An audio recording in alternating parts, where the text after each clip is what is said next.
পর্নোতারকাকে ঘুষ দেওয়ার মামলায় দোষী সাব্যস্ত হয়েছেন সাবেক মার্কিন প্রেসিডেন্ট ডোনাল্ড ট্রাম্প।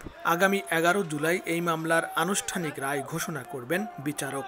এরই মধ্যে রায় পরবর্তী পদক্ষেপ গ্রহণে দফায় দফায় বৈঠক করছেন ট্রাম্পের আইনজীবীরা। ডোনাল্ড ট্রাম্পের আইনজীবী টড ব্লেন্স বলেছেন, দোষী সাব্যস্ত হওয়ার রায়ের বিরুদ্ধে যত দ্রুত সম্ভব আপিল করা হবে। তিনি আরও বলেন, নিউ ইয়র্কের আদালতে সাজা হলে সেখানেই আপিল করা হবে।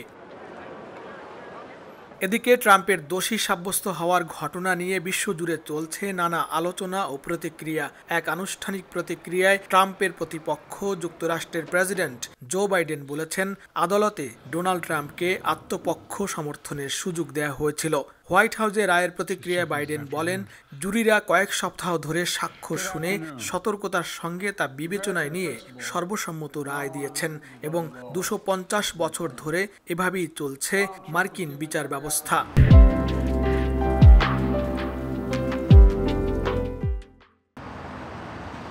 অন্যদিকে আদালতে ট্রাম্পকে দোষী সাব্যস্ত করার ঘটনায় এক প্রতিক্রিয়ায় রাশিয়া বলেছে, যুক্তরাষ্ট্রে রাজনৈতিক প্রতিপক্ষকে নির্মূলের চেষ্টা চলছে।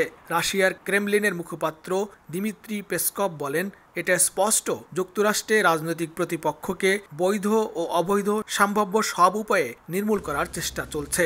হাঙ্গেরির প্রধানমন্ত্রী ভিক্টর অরবান এক্স বার্তায় ট্রাম্পকে লড়াই চালিয়ে যাওয়ার অনুরোধ করে বলেন, ট্রাম্প একজন সম্মানিত মানুষ এবং প্রেসিডেন্ট হিসাবে তিনি সবসময় যুক্তরাষ্ট্রকে প্রথম করতে চেয়েছেন। ইতালির উপপ্রধানমন্ত্রী মাত্তেও সালভিনি ট্রাম্পের প্রতি সংহতি ও সমর্থন জানিয়ে বলেন, ডোনাল্ড ট্রাম্প বিচারিক হয়রানির শিকার হয়েছেন।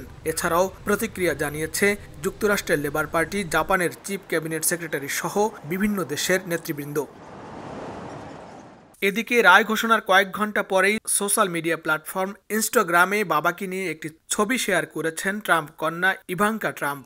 বাবার সঙ্গে শৈশবের একটি ছবি শেয়ার করে লাভ রিয়াক্ট জুড়ে দিয়ে ক্যাপশনে ইভাঙ্কা লিখেছেন, বাবা, আমি তোমায় ভালোবাসি। মামলায় আনা ৩৪টি অভিযোগের সবকটিতে দোষী সাব্যস্ত হয়েছেন রিপাবলিকান পার্টির এই নেতা। আইনজ্ঞরা বলছেন, সাবেক এই প্রেসিডেন্টের কারাদণ্ড হতে পারে, তবে অনেকে আবার বলেছেন তাকে জরিমানা করার সম্ভাবনাই বেশি। বিশ্লেষকদের মতে এই রায় চলতি বছরের প্রেসিডেন্ট নির্বাচনে ট্রাম্পের জন্য কোনো বাধা হবে না। লস্কর আল মামুন, সময় সংবাদ, যুক্তরাষ্ট্র।